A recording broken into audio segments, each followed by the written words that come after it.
Тешко дека следната година инфлацијата ќе биде околу 2,5%. Ниту во овој буџет нема ништо поразлично од претходните каси.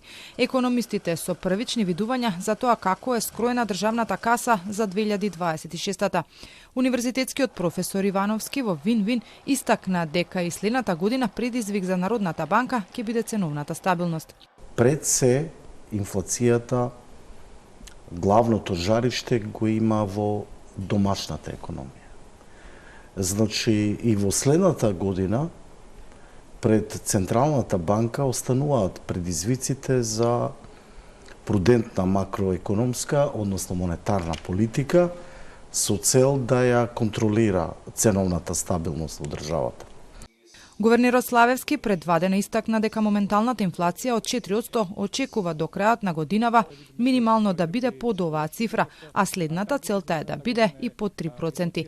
И покрај новите глобални случувања со санкциите на САД и ЕУ не смета дека ќе има нов ценовен удар. Од друга страна пак прогнозите на ММФ заземјава се дека до крајот на годинава инфлацијата ќе се задржи околу 4%. И овој пат не изостануваат коментарите за капиталните инвестиции, иако во овој буџет се нешто пониско проектирани. Економистите сметаат дека треба да се прифати предлогот на Фискалниот совет и да се формира специјален фонд во кој ќе се префрлаат парите кои нема да се искористат за оваа ставка.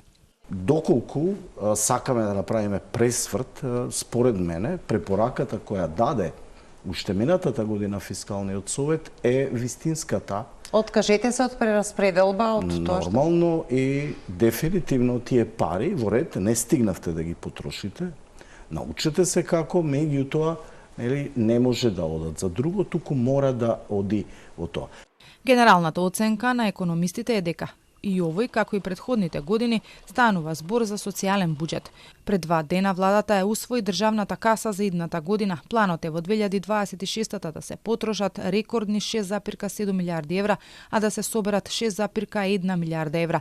Капиталните инвестиции се проектирани на 650 милиони евра.